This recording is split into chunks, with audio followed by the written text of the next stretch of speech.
Apresentando, então, o nosso amigo Carlos Campetti. Ele é jornalista, diretor de programação da FEB TV, coordenador da área de estudo do Espiritismo do Conselho Federativo Nacional da Federação Espírita Brasileira e palestrante. Carlos Campetti hoje vem nos presentear com a exposição Inclusão e Acessibilidade no Centro Espírita. Carlos, seja muito bem-vindo e a palavra é sua. Muito obrigado, Fran. A nossa saudação fraterna a todos.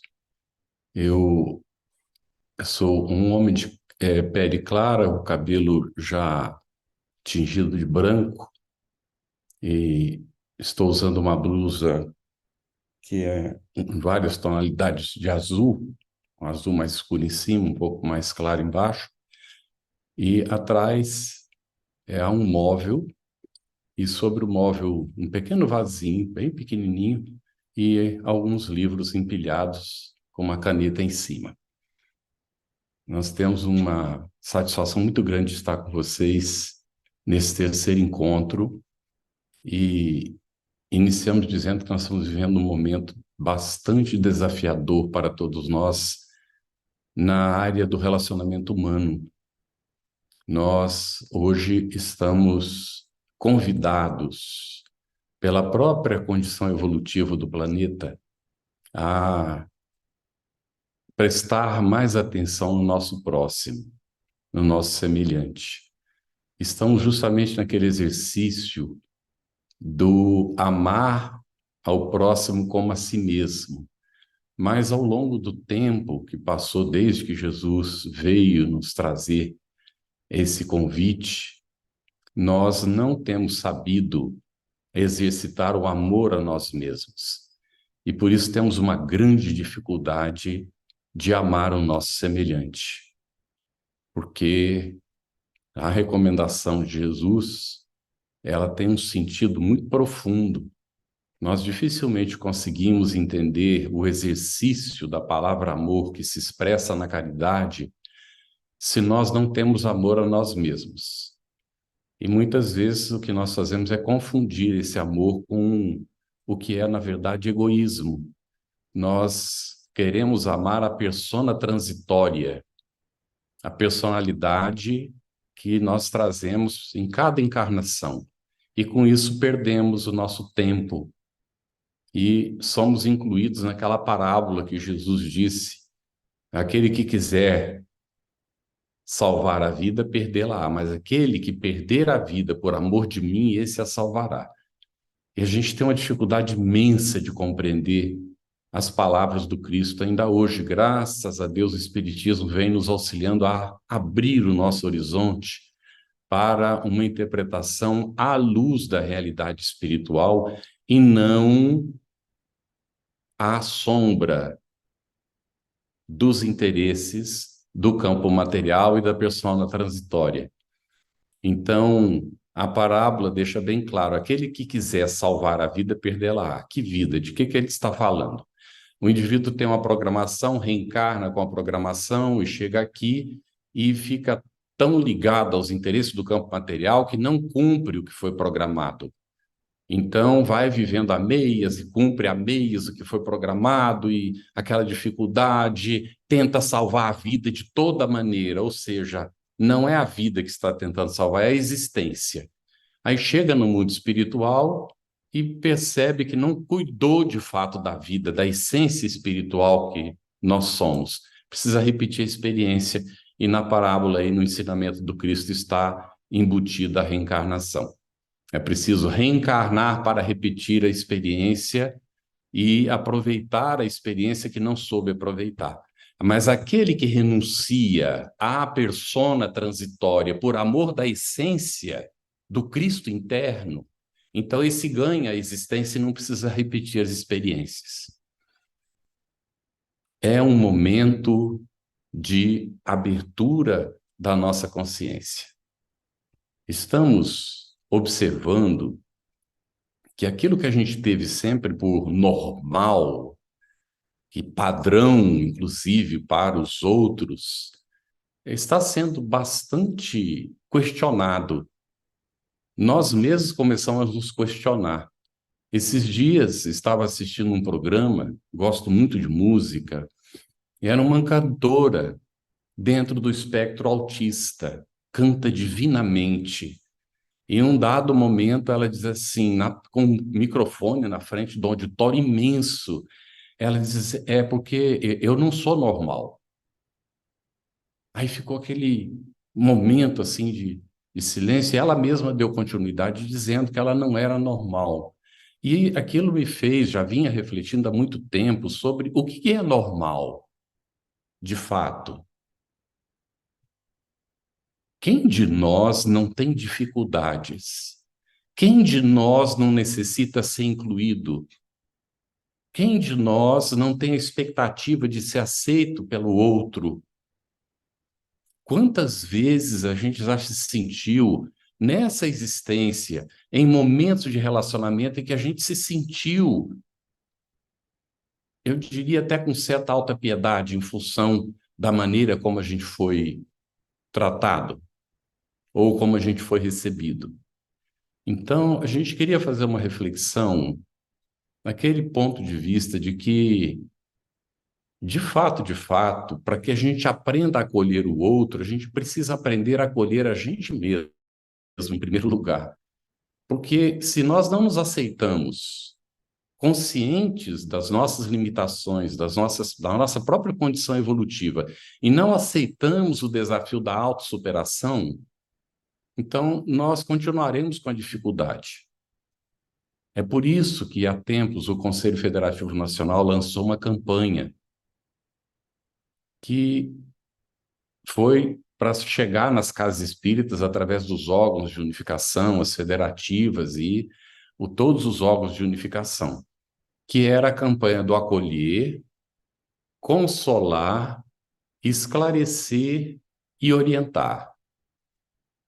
E num dado momento em que a gente estava examinando o assunto, um companheiro, ele batia firme, né, na importância, né? E nós então lembramos que o Evangelho segundo o Espiritismo coloca que o Espiritismo, ele consola pelo esclarecimento. E aí o companheiro falou, nossa, então está invertido. E nós dissemos, não, não está invertido, está correta, a campanha está muito correta, não contraria a proposta espírita. Porque, na realidade, quando a pessoa chega na casa espírita, ela precisa ser acolhida. E, imediatamente, se ela tem alguma necessidade, ela precisa ser consolada naquela dificuldade que ela está vivendo. Depois, então, ela sendo acolhida, sendo consolada, ela se afinizando tendo afinidade com as pessoas que receberam, ela permanece, vem a etapa do esclarecimento. Porque aí, quando ela se esclarece, ela já aprende o autoconsolo, não depende dos outros para se consolar. Porque ela entende o mecanismo da lei divina. E aí entra a última etapa, que é do orientar para aqueles que começam a sentir a necessidade do comprometimento com a obra divina, de cumprir o seu papel de filho do Criador e de co-criador ainda num plano limitado, mas com possibilidade de criação, de ampliação, desculpa. Então, nós voltamos à ideia da campanha, nós estamos sendo preparados ao longo do tempo para o que nós estamos vivendo hoje. Quando nós iniciamos no movimento espírita, nem se tocava no assunto de inclusão e acessibilidade. Ninguém falava nisso. Haviam pessoas que precisavam de ser acolhidas nesse sentido de inclusão e acessibilidade? Havia. Como é que a gente fazia? Se virava como podia, não é? E era aquela situação de solidariedade na circunstância, mas sem um plano, sem uma visão. Acontece que, e aí me perdoem por colocar às vezes a situação pessoal, nós temos um filho autista, hoje ele está com 35 anos. Quando ele nasceu, era difícil diagnosticar, não havia um diagnóstico ainda muito claro. Então, a cada mais ou menos 150 crianças que nasciam, uma era diagnosticada como autista. E foi um choque para a gente naquele momento, nós como pais. Mas o Espiritismo é uma bênção na vida da gente. Porque a gente já tinha lido a respeito do assunto em função da necessidade, trabalhando com a evangelização, de entender o que acontece com a humanidade. Então, quando ficamos sabendo, a gente já tinha algumas ideias a respeito do assunto. O que ocorre hoje é que nos Estados Unidos, onde a estatística normalmente sai com mais facilidade, eu não sei, né? A cada 42 crianças que nascem, um é autista. A gente pode tomar por base aí, no mundo deve estar acontecendo mais ou menos o mesmo. A cada 42 crianças hoje que nascem, uma está dentro do espectro do transtorno, né, do autismo. Bem, e nós vamos nos dando conta de que, em circunstâncias, nós passamos por essas experiências nas reencarnações. Ninguém está livre de passar. E muita gente que hoje não tem alguma limitação visível, que seja identificável pelos outros olhando, de repente ainda não está passando porque não tem condição de ter ainda essa experiência que é necessária na sua evolução espiritual e que só vai acontecer mais tarde pela bondade divina, quando o indivíduo estiver melhor preparado para passar pela experiência. Então, não dá para a gente sentir que a gente é especial por uma circunstância qualquer de ser melhor que outros. Porque, de fato, isso não existe. O Espiritismo deixa isso muito claro para nós.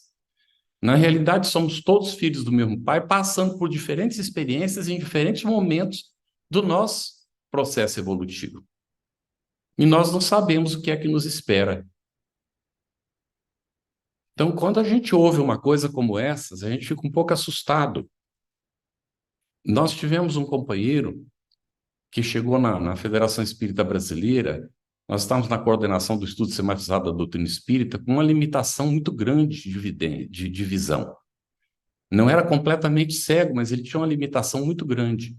E ele precisava de ajuda.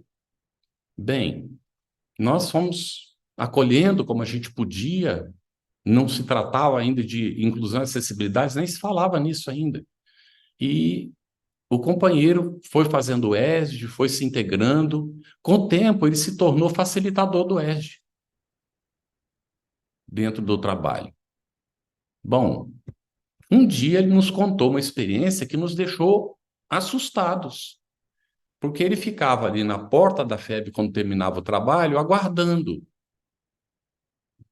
E normalmente alguém oferecia, perguntava para ele onde é que ele morava e oferecia carona para ele. E ele não morava muito longe da FEB. Um dia alguém perguntou para ele: você está esperando? Eu estou esperando. E tal. Onde você mora? Eu moro aqui pertinho e tal, deu o endereço. Ele entrou dentro do carro e disse que a pessoa andava com o carro e não chegava nunca na casa dele, que era pertinho, não estava entendendo o que estava acontecendo. De repente a pessoa parou e disse para ele: pode descer, você já chegou. Aí ele desceu e foi percebendo que ele estava num lugar desconhecido. E depois dele ficar um tempo ali, apareceu alguém e disse para ele: você tem problema de visão? Ele falou: sim. Mas por que você está no meio do balão do aeroporto? Ele falou: mas como no meio do balão do aeroporto? Ele disse: pois é, mas você está no meio do balão do aeroporto, como é que você chegou aí? A pessoa tinha tido o desplante de pegá-lo na porta da Federação Espírita Brasileira e deixá-lo no balão do aeroporto, com aqueles carros passando para todo lado. Aí aquela pessoa que parou ali foi perguntar para ele, o ajudou, o colocou dentro do carro e o levou para sua casa. Então a gente se pergunta, não é, como é que pode existir criaturas no mundo que façam esse tipo de coisa? Mas infelizmente existe. Existem pessoas que são indiferentes. E talvez isso ainda, não é, seja uma bênção, porque poderia ser pior essa pessoa que é indiferente, porque tem aqueles que deliberadamente fazem o mal para o outro ainda. E dentro da lei de causa e efeito, o que é que vai acontecer com uma criatura dessas? A gente responde diante da lei na medida daquilo que nós temos condição, porque Deus é bom. Mas todos nós temos nossas pendências para resolver. E muitas vezes a gente não sabe o que é que está acontecendo. Vamos a um exemplo que está lá no Evangelho. Diz que Jesus faz a cura de um cego de nascença. Prestemos atenção. Cego de nascença. Jesus faz a cura dele. E os discípulos, então, depois perguntam para ele: quem foi que pecou para que ele nascesse cego? Ele mesmo ou os pais dele? Prestemos atenção, havia uma crença de que os filhos pagavam pelos erros dos pais. Falsa, não é assim que acontece. Mas aí também estava embutido a convicção dos discípulos de que havia reencarnação, porque quando é que ele teria pecado? Já vamos falar dessa palavrinha aí que é um pouquinho pesada. Quando é que ele teria pecado se ele já nasceu cego?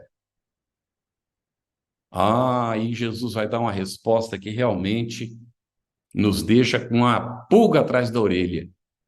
Não foram nem ele nem os pais que pecaram, porque ele assim nasceu para a glória de Deus.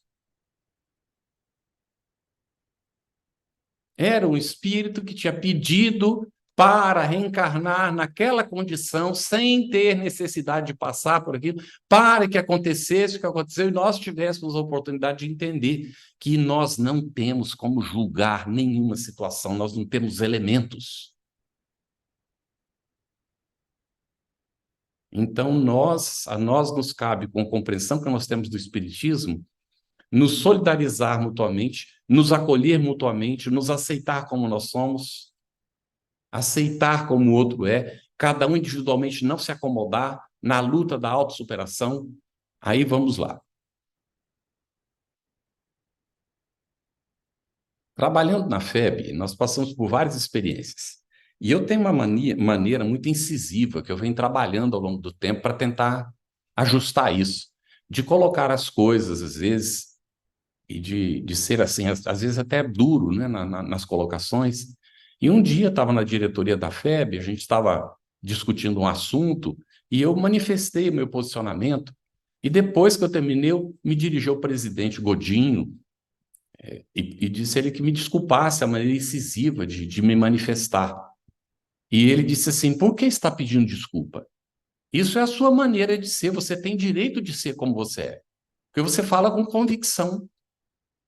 Aí eu fiquei pensando, não é que eu estava de ver me acomodar na situação. Quando ele falou isso, eu senti mais necessidade ainda de trabalhar, de fazer o ajuste, para não ser duro, não ser incisivo, não ser, assim, rude com as pessoas, às vezes, da maneira de falar. Um dia, Cecília Rocha disse assim para mim: ah, você tem que tomar cuidado, porque às vezes você fala, anula até o outro. Porque você fala com convicção, você utiliza o conhecimento espírita, a outra pessoa fica sem fala diante do que você coloca. Então tem que tomar cuidado com isso. Aí a gente vem trabalhando isso. Mas aí eu vi como o presidente era inclusivo, o verdadeiro cristão, sem fazer nenhum tipo de discriminação, aceitando o outro como o outro é, na sua limitação, na sua condição, nas suas possibilidades e pegando o que há de positivo. Bom, por que que nós estamos colocando isso? O assunto, gente, é muito duro, é muito difícil. Vou colocar para vocês com toda a sinceridade do meu coração. Nós estamos com o Manu aqui, que é o nosso assessor para a área de inclusão e acessibilidades, na nossa área de estudo. A área de estudo criou esse momento. E nós fizemos várias reuniões, trabalhando, que temos até um documento que foi elaborado por uma equipe, vários membros trabalhando. Eu vou pedir para o Manu abrir o microfone e colocar, Manu, quem foram os que finalmente, não é, concluíram esse trabalho, estiveram, né, trabalhando e concluíram esse trabalho. Pode colocar os nomes, Manu, para a gente?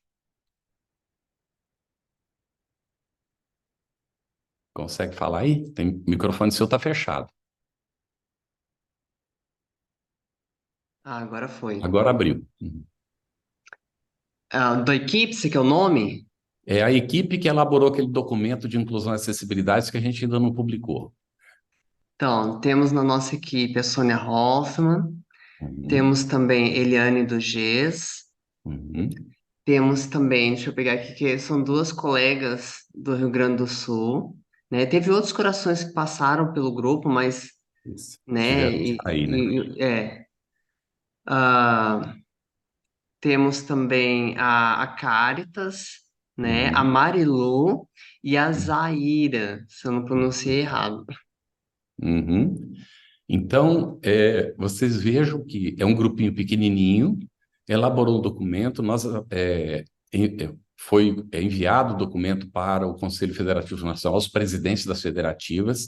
Nós comentamos sobre o documento numa reunião do CFN e o documento foi apresentado no nosso segundo encontro nacional da área de estudo do Espiritismo, que a gente fez no Lins de Vasconcelos, né, com apoio da Federação Espírita do Paraná, e está prontinho para ser publicado. Nós só estamos aguardando aí alguns pequenos ajustes, que depois a gente tem que falar, Manu, para fazer, e o documento está pronto, aguardando a oportunidade para a publicação do documento, que não tem pretensão de ser perfeito, gente. O documento é mais uma contribuição da área de estudo do espiritismo para que os grupos de estudo do espiritismo nos centros espíritas, nas federativas, tenham condições, vendo o documento, de ter ideias de como trabalhar com essa questão, que não é simples, não é fácil. Vejam bem, eu vou colocar o que eu senti, tá? Nós estávamos numa dessas reuniões e num dado momento eu pedi a palavra para o companheiro. Ele colocava, né, com a maneira dele de falar, que eles tinham que ter o trabalho próprio deles. Não vou dizer qual era a limitação, né, a situação, para não identificar nenhuma pessoa, que não é a intenção. Mas o companheiro falou, num dado momento, eu sentia e coloquei para ele. Falei, olha, eu estou me sentindo excluído, não é? Porque neste momento eu sou meio surdo, esse lado de cá está completamente morto, não ouço nada por aí. E atrapalha, porque é um ruído o tempo todo. E eu estou falando agora, o ruído vai aumentando, aquele desespero. Alguém fala, eu tenho dificuldade, preciso botar o ouvido aqui para cá para ouvir. Mas, né, o que que acontece? Eu me senti excluído quando o companheiro falou. E eu disse para ele: olha, nós viemos aqui com a intenção de cooperar, de trabalhar juntos, mas a maneira como você colocou, porque, e, como é que eu vou colocar? Aparentemente nós não temos limitação, não é? Porque todo mundo tem, essa é a realidade, mas porque aparentemente ou a gente não tem a sua limitação, fica parecendo que fica excluído pela maneira como você está colocando. Não é? Aí ele deu uma parada, eu não sei se ele refletiu sobre o assunto depois, possivelmente, porque a gente tem que tomar muito cuidado com tudo isso. Porque às vezes, porque a gente tem uma limitação, a gente quer se reunir com todo mundo que tem a mesma limitação e nós vamos resolver o nosso problema. Tá tudo bem, a gente tem que realmente nos unir para a gente se fortalecer no trabalho, mas contar com a cooperação de outras pessoas também. E há situações em que a pessoa tem duas, três limitações que se apresentam, né, naquela encarnação. E outros que às vezes parece que não tem nenhuma limitação, depois, passado um tempo na vida, vai aparecer a dificuldade que vai ter que enfrentar e aquela coisa toda. O que acontece é que a sociedade está avançando muito. Existem leis, inclusive, que já vão trabalhando a necessidade da acessibilidade, não é? De preparar as acessibilidades. Em cidades onde tem a BITSE, por exemplo, a calçada ela tem que vir e preparada, não é para cadeira de rodas, essa coisa toda, para a pessoa ter condições de se movimentar e ter um certo conforto e essas coisas todas. Tem lugares que não tem o ABITSE, então a gente faz conforme o arbítrio e às vezes não cumpre, né, uma orientação que, na verdade, no futuro todo mundo vai cumprir. Nós, então, espíritas, temos essa necessidade de como estamos vivendo neste momento, né? A gente vai formando convicção sobre isso, nós estamos adentrando o período da regeneração. Adentrando o período da regeneração é aquele período que Kardec diz que seria o período da influência do espiritismo na sociedade. E eu faço a pergunta, como é que o espiritismo vai influenciar na sociedade? Através de cada um de nós. Pela nossa convivência com o semelhante, pela maneira como a gente atua no nosso trabalho, na relação com os companheiros de trabalho. Como é que a gente faz lá? A gente compete com todo mundo? Usa o outro de trampolim para ser promovido? Espírita não faz mais esse tipo de coisa. Porque o espírita, na definição do codificador, se reconhece o verdadeiro espírita por sua transformação moral e pelos esforços que emprega para dominar as suas más inclinações. Então, o espírita está fazendo isso, não é perfeito. Kardec não disse que o espírita é uma pessoa perfeita. Tem gente que diz assim, mas eu não sou espírita ainda. Espera aí, calma lá. Como que não é espírita ainda? Você está estudando o espiritismo? Está fazendo a sua transformação moral? Quando percebe que não está bem, você corrige? Você está tentando dominar suas más inclinações? Então é espírita na definição do codificador. Porque se for esperar ser perfeito, aí não precisa mais ser espírita. Porque já não precisa mais do espiritismo. Os perfeitos não precisam mais do espiritismo. Então, vamos lá. Quem é que é de fato limitado aqui? Tem alguém que acha que não é? Então, todos nós precisamos nos acolher mutuamente. E não tem alguém que esteja numa condição da gente considerar que não precisa de acolhimento. Quando a gente trabalha esse assunto na formação de trabalhadores, né, dando a formação para os trabalhadores, a gente mesmo faz os nossos momentos de reflexão, há momentos que os trabalhadores se sentem não acolhidos pelos colegas dentro da instituição espírita. Então, vamos lá, nós temos muito que trabalhar, muito que refletir sobre isso, e toda vez que a gente sentir não é que não há nada que tenha a ver com a gente, o assunto, vamos tomar muito cuidado, porque o assunto está batendo na nossa porta, tá bem? E aí nós vamos vendo acontecer isso, né? Livros aparecendo sobre o assunto. Não sei se vocês viram, Lúcia Moisés, a evangelização de portas abertas para o autismo. É um trabalho de orientação para os centros espíritas saberem como trabalhar. O livro é maravilhoso. Ela mandou e pediu para a gente escrever o prefácio. E a gente escreveu uma coisa muito simples, muito singela. E quando saiu o livro, ela mesma me telefonou e disse assim: Olha, Carlos, o que a editora fez? Colocou o seu nome na capa. Prefácio do Carlos Campetti. Eu falei: Não me consultou também, não falou com você? Ela falou: Não, não falou nada comigo. Então, a editora tomou a decisão lá e colocou, né? Se tivesse perguntado para mim, dizer, não faça uma coisa dessa, meu irmão. O trabalho é da Lúcia Moisés, a gente só escreveu um negócio muito singelo aqui, não é? E o trabalho dela, ele vale por si mesmo. Ele nem precisava de apresentação. Com toda a sinceridade, quem trabalha com evangelização precisa conhecer isso aqui. Tá bem? Não, gente, olha lá. Tá mostrando também, quem está mostrando, a Daiane ali está mostrando, né?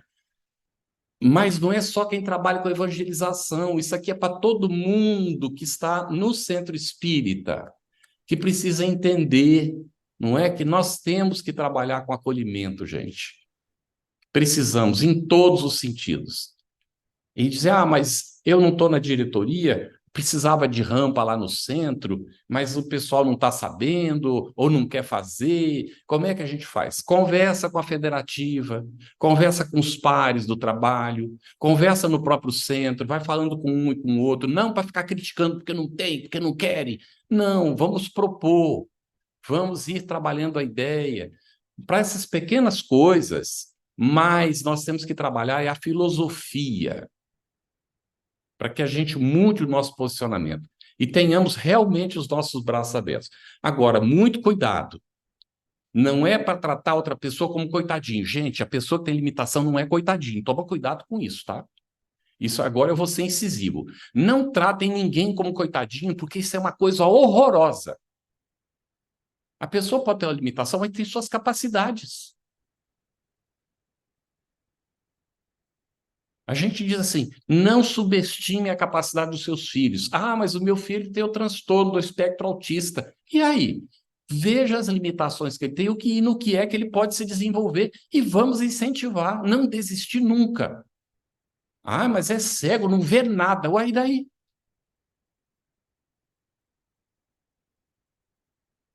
Será que nós vemos tudo com os olhos abertos? Ou será que a gente está incluído naquele lá, acho que já estava lá em Isaías, que vem, mas não... tem olhos, mas não veem. Quantas coisas que a gente não consegue enxergar, perceber? Então, quando a gente vai tratar o assunto, tem que tratar o assunto nesse sentido, de incluir a nós mesmos. Ninguém é obrigado a concordar com o que eu estou colocando, tá bem, gente? Mas com toda sinceridade, se inclua. Você está na mesma situação do outro. Pode não ter cegueira, pode não ter a necessidade de usar uma cadeira de rodas, mas você tem as suas limitações. Não identificou ainda quais são? Vai para o trabalho de autoanálise, de autoconhecimento para ver. Todos nós temos. Então, vamos aceitar o nosso irmão, acolher o nosso irmão, auxiliar se for necessário e tratá-lo dentro da dignidade que ele merece. E se for necessário falar com ele, com o que tem que dizer, como a gente fala com os outros companheiros de trabalho, tem que falar também. Fulano está exagerando, hein? Cuidado aí. Você está se sentindo coitadinho? Eu não considero você coitadinho, não. Porque às vezes acontece. Todos nós passamos por crises. Não é? Então, fazer amizade, fazer a convivência, que não é simples, não é fácil, e considerar o seguinte: todos nós vamos nos enganar. Tem gente que não se aproxima por medo de se enganar, de fazer errado. Então, a pessoa tem a cegueira, a gente vai, agarra no braço da pessoa e já quer conduzir a pessoa. Nossa, é um erro que a gente não pode cometer. Vamos ler a respeito do assunto. Como é que a gente trata essa situação? Você dá o braço para a pessoa, ela pega no seu braço, ela se sente mais segurança. Ela vai perceber quando você pisar num degrau e subir, porque ela está segurando no seu braço, ela vai perceber o que ela tem que fazer. E assim sucessivamente. Tinha uma tia da minha mulher que trabalhou a vida inteira nesse campo. Ela era professora de pessoas que tinham limitações de visão. A vida, a encarnação toda dela dedicada a isso. Então, são situações que a gente vai enfrentar naturalmente na vida e que a gente tem que tratar como situação natural, como situação normal. Não é nada de excepcional, é questão da vida e que a gente tem que conviver naturalmente e levar o barco para frente. Exigir aquilo que a criatura tem condição de dar quando é preciso e também dar o nosso apoio quando a pessoa precisa do nosso apoio. Não importa qual seja a condição, a situação em que o nosso irmão se encontra, a nossa irmã se encontra na sua encarnação. E desculpem por não fazer uma palestra técnica sobre o assunto. Eu não sou técnico sobre isso, não é? A gente tem a sensibilidade. Uma das primeiras coisas, quando a gente percebeu a situação da área de estudo do espiritismo, foi procurar criar uma assessoria para nos dar o apoio, porque a gente não sabe tudo, mas nós temos os companheiros que vão se especializando. O Manu é um especialista, está aqui conosco, não é? E então, quando nós soubemos, ele foi convidado, ele aceitou, e aí foi formando equipe de trabalho, e nós vamos criando, então, as assessorias de trabalho conforme as necessidades de cada área para a questão da inclusão. Inclusão e acessibilidade não é de uma só área de trabalho. Eu tenho certeza que aqui tem gente que trabalha em todas as áreas no movimento ou na casa espírita. É um trabalho de todos nós. Nós estamos chegando no finalzinho do nosso tempo. É um trabalho do conjunto. E eu quero felicitar a FEC pelo trabalho que vem fazendo. Já é o terceiro encontro. Nós precisamos tratar o assunto, nós precisamos conversar sobre isso, precisamos, de fato, nos reunir, precisamos elaborar documentação que ajude a esclarecer, mas, principalmente, gente, nós, na oportunidade que a vida nos apresente, nós precisamos estender a mão, nos colocar à disposição e fazer o que a gente precisa fazer. Ah, eu não sei o que fazer. Vamos ler, vamos estudar, vamos conversar, vamos fazer amizade com as pessoas que têm a limitação, saber como é que ela se sente, o que eu posso fazer para ajudar, porque quando encontrar outra pessoa, eu já tenho ideia. Vamos nos abrir o nosso horizonte para fazer o melhor que estiver ao nosso alcance em todas as circunstâncias que a vida nos oferecer. É o que a gente tem para colocar para vocês nesse momento e agradecer muito a FEC pela oportunidade de nós estarmos aqui juntos, agradecer ao Manu que veio, vai estar conosco na oficina também, e tenho certeza que está muita gente que trabalha, e eu sugeriria, viu, ao nosso querido Luiz Antônio, aos órgãos de unificação que criem assessorias. Se né, o órgão de unificação não tem, para ter as pessoas que são especializadas, até as próprias pessoas que às vezes têm a limitação, estão dispostas a trabalhar, como a Sônia Hoffmann mesmo, é uma trabalhadora dedicadíssima, não é? Tem as suas dificuldades naturais, ela é um ser humano como todos nós, não é? Não pode se exigir perfeição dos outros, todo mundo tem suas limitações, mas olha o trabalho que essa mulher realiza. É a encarnação dela todinha dedicada a isso, e há tantos outros que estão trabalhando, e alguns anonimamente. Então, como a FEGS fez, a acolheu na assessoria de trabalho, que a gente vai, então, também, né, tendo nossas assessorias nos órgãos de unificação, para ajudar o centro espírita a vencer essa barreira, essa dificuldade, e eu diria, essa limitação que nós temos para tratar e encarar e encaminhar as soluções para a questão da inclusão e acessibilidades. E o intercâmbio, né, Carlos? Porque a Com área toda de estudo está certeza. fazendo intercâmbio. Tô vendo a Enéas, a Aninha Champone ali, tô lá com elas também na AIGE, né? A área de Isso estudo é a aí. AIGE fazendo esse intercâmbio. O Manu representa a nossa área de estudo do Espiritismo junto à AIJ, não é?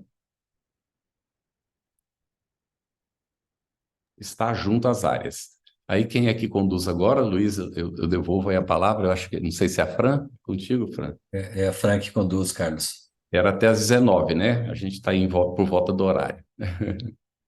Carlos, muito obrigada, obrigado mesmo por nos trazer e nos proporcionar esse momento de tanta reflexão e numa temática ainda que nos traz muitas dúvidas, né? Então a gente está no caminho e com certeza devagarinho e com busca e tudo mais aí a gente chega lá. Muito obrigada mesmo. Gratidão. Em nome de todos aí a gente agradece.